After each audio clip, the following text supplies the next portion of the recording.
So Active Matter is a FPS game, which is like Stalker, but with extraction shooter mechanic. And apparently they're doing a free demo from now until September 29th. I highly recommend you guys to try out. If you like Stalker and extraction shooter games, especially.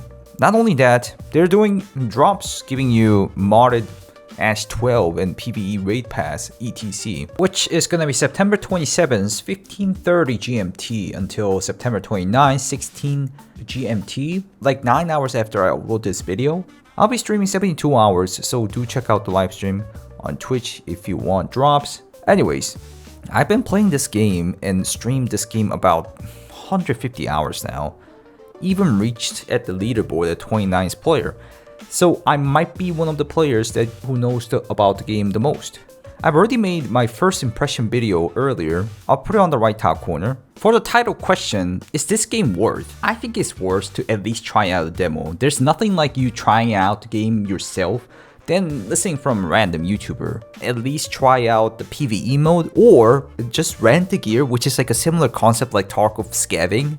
These rent the gear infinite. You can rent the gear infinite times, every time, anytime you want. You can do literally everything, loot up, gear up, and then drop players and do the quest. Now, after I played 150 hours, I want to talk about the game in more detail and talk about what I've learned about the game.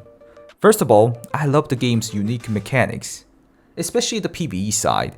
The monsters are pretty challenging and interesting. One wrong footstep and your mistakes stack up and you can't avoid death. I'll talk about what kind of monsters there are. There are typical monsters that you encounter who can teleport and swarm you. Bushes that literally smashes you.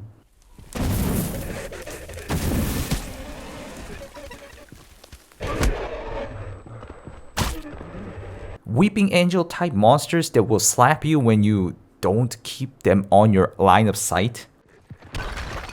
Oh, behind you. Lightning balls that explodes on your face. Invisible monsters that will make crazy footstep sounds, making you alerted.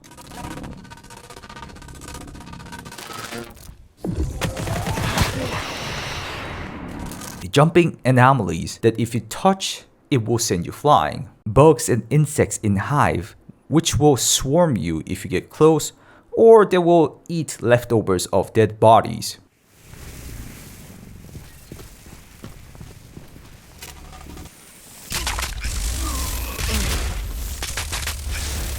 Crazy monster who throws projectiles through the walls.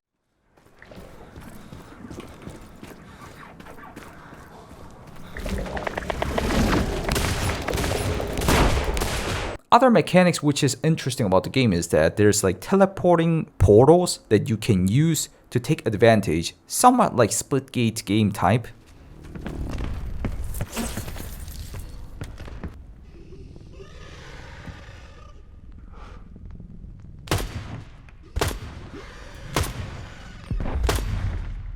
Oh, he's dead. There's a teammate. He has no clue. He doesn't know where he's getting sniped from.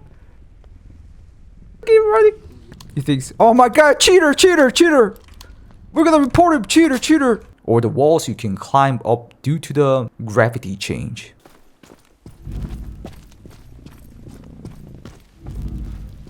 And not only that, you can turn into the monster.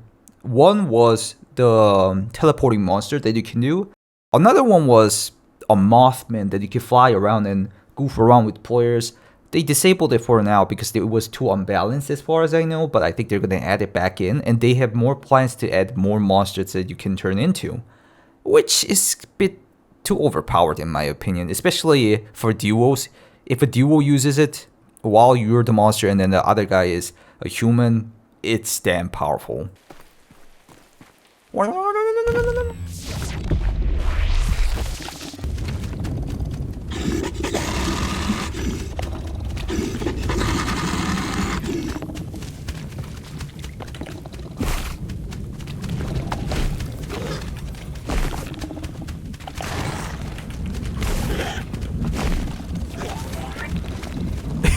Look at him running! Okay, ready.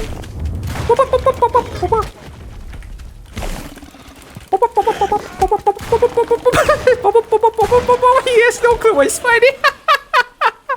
Dish is the right way to do it. Oh, he got the drops and everything. This is what the game's supposed to be. Solo versus solo. Oh my god, he got the purple stuff for me. Thank you, sir. But not gonna lie, Monster is too powerful for sure. Oh yes, and the matchmaking is crazy fast. I think matchmaking is maximum 2 minutes and usually it's instant. So due to that, even though you lose gears, you could just hop on some random gear raid and then become thick again super quick. I just love that part that you can come up, back up as quick as possible, or you can do PvE raid to farm some gears.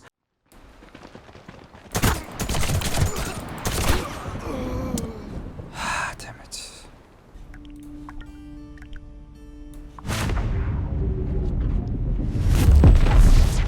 Also, upcoming game modes are pretty interesting, such as Faction War, which will let you dominate the whole server if you win the Faction War, which doesn't have that much detail yet, or Boss Raid, which you will be fighting humongous boss with choppers and tanks with other multiple players. So that's the game mechanic I saw and what I can show you guys real quick. Secondly, I learned a lot about the development process on this game, or the developers or the publishers. I want to mention that development process is pretty amazing. They focus on feedback and QL a lot, and they are really fast too.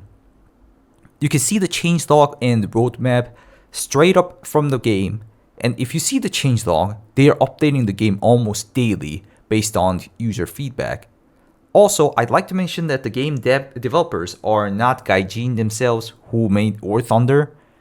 Gaijin is the publisher, and the Matter team behind the Active Matter development is the developers.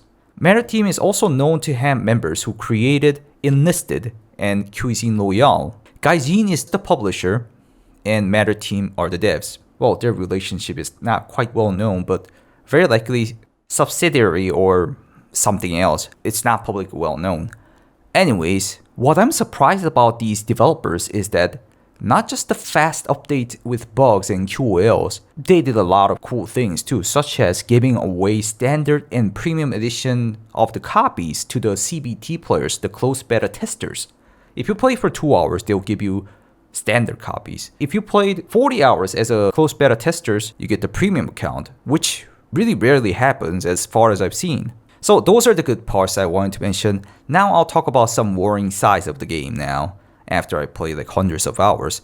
First is the PvP part. As of now, already sweat players are in the game, especially duos and trios are pretty harsh to fight as a solo. I'm really hoping for solo queues, but anyways, if you don't have a duo or trio, I would recommend focusing on PvE game mode, which requires like a isolated raid pass, which generates every 24 hours, where you start with 10 raid pass and you can stack it up to 15 maximum. You can get these passes on the drops if you check out the Twitch drops for the weekend. Anyways, second is the premium currency existence. As of now, only way to earn this premium currency is to buy bigger edition or doing daily and special tasks that consist of that as a reward. Even though the developers ensure that they won't add individually purchasable premium currency for now, it's always possible that they can just straight up add whenever they want because they made them make this system. It's still Gaijin, it's not random indie devs. So yeah, that's all for now. Hope you guys get to try out the game. It sucks that you need to make an account and log in, but at least I think there's a minimum measure for avoiding rampant cheaters. But do check out the demo if you guys are interested in the game, and also do check out my live stream if you guys want the drops. I'll be streaming 72 hours on Twitch. Thank you guys for watching. If you guys like these kind of contents, please leave a like, and also if you want to check me out on live stream, check out Twitch, YouTube, and Kickstream, and I'll see you in the next video. Goodbye guys.